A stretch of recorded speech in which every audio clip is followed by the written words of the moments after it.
Donc, en résumé, la situation à la Société Générale est extrêmement grave. Quand je dis grave, c'est qu'on laisse des virtualités courir au niveau de la banque. C'est que des trucs virtuels qui n'existent pas. Mais c'est des jeux d'écriture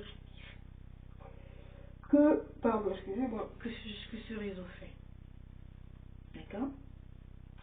Maintenant, je sais comment ils fonctionnent, je connais tout leur mode opératoire. Donc ils vont demander à la directrice de la banque d'être liée à moi tous les jours 24 heures sur 24, et c'est comme ça qu'elle va devenir moi. Donc c'est comme ça qu'ils vont lui attribuer mes modèles financiers, ils vont lui attribuer plein de trucs, mes projets, c'est elle qui a gagné le grand chef projet. Voilà, c'est ça. Il faut que ça, il faut que c'est elle, je me dis.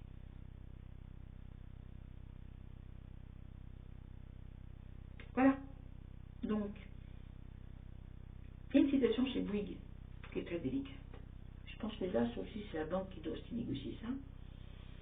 Mais c'est parce que Bouygues est l'opérateur qui a travaillé avec eux pour l'événementiel du 11 septembre, hein, c'est tout, hein, c'est très clair.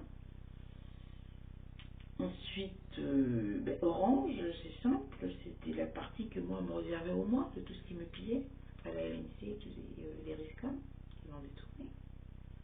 Et ce que je vous dis là, vous pouvez contacter le représentant de l'ITU, il est au courant, hein. C'est que la France qui se pleure, qui se raconte des histoires. Donc,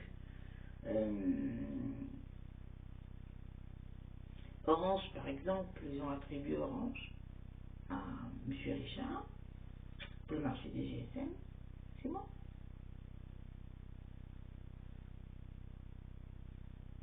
Strictement rien.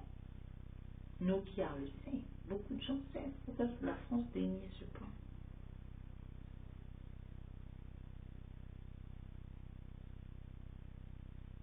Donc, moi, je vous autorise de faire. L'ARCEP ne dit rien.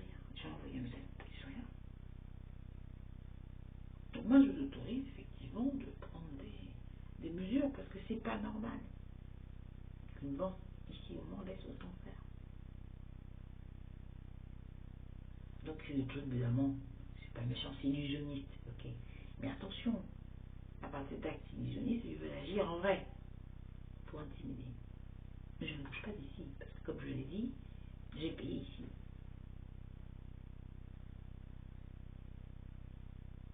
Voilà. Donc, je ne réponds de rien.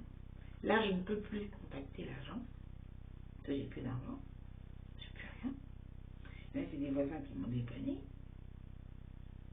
Je n'ai rien. Si je dois même aller, admettons, travailler ou faire n'importe quoi chez quelqu'un, ils vont rentrer chez moi, prendre tout. Alors là, par contre, non. Les archives, elles valent des milliards. Enfin, quand je dis milliards, ça, oui, en tout cas énormément. Donc, ils veulent effacer, mais il ne faut pas oublier ça, ils veulent effacer ça. Ils sont déjà venus ici, dans cette maison, n'est-ce pas? Ils sont déjà venus dans cette maison pour placer des plans d'asphyxie, d'empoisonnement, ici, avec des électriciens, en prenant le nom, la camionnette d'une société, notre société.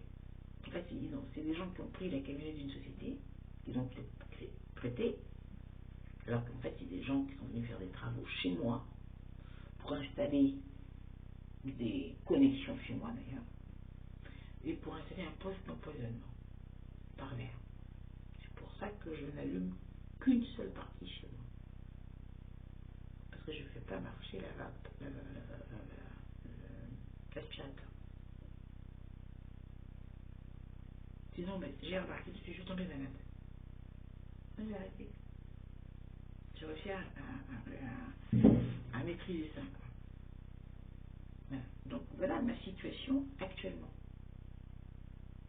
J'aurais pris soi-disant mon compte à la CAF, tout ça, etc. Voilà. Maintenant, qu'en est-il? Demandez-leur, parce que moi je le veux. On ne peut pas donner mon ONG maintenant au président du Togo. D'accord? Qui va devenir donc moi. Donc il faut qu'ils arrêtent ce désordre qu'ils avaient déjà commencé il y a quelques années. Je ne suis plus concerné. Mais moi, ce qui m'intéresse, c'est de leur demander de me restituer ma mallette, parce qu'il y avait mes assurances. J'ai toute la liste, hein, de ce qui était dans ma mallette. Hein. Le Bénin le sait. Toute la liste de ce qui était dans ma mallette. Donc moi, je veux ce qui est dedans. Je veux ma manette, quoi, je suis tout simplement qui est restée au Togo, je la veux. Parce que c'est entre eux. Maintenant, est-ce qu'ils ont le droit de mutualiser mes assurances? Ça, je ne sais pas. Parce que je n'ai donné aucun mandat. Tout est faux, c'est le contrat dessous. Donc, je ne suis pas concernée. Moi, je sais que les contrats d'assurance je ne mutualise pas sans l'accord de la personne. D'où là, un petit peu de légèreté auprès de la banque ou la structure qui a fait ça. Je veux le bien. Dans ces documents, il y a mon parcours aussi financier, dans le domaine de la finance, que j'ai eu à faire, les conférences que j'ai données aussi pour la microbourse, etc. Que je me suis fait remarquer. Il y a aussi, j'ai un contrat. J'ai un contrat avec une grosse mine d'or dans le Colorado. On m'a donné un contrat, j'ai un contrat, disons, à vie. C'est quelque chose d'extraordinaire, mais bon, c'est des conditions qui ont fait que j'ai pris ça comme ça. Ils ont volé. Vous pouvez vous rapprocher, M. Mitronnet, il est au courant. Ils ont volé, puis c'est là qu'ils font de l'or un peu partout. Ça fait spéculer de l'or. C'est avec ça que M. Charles Codier a appris pour mentir. Il a fait un nantissement, je crois. Et il a donc matérialisé pour proposer au FMI.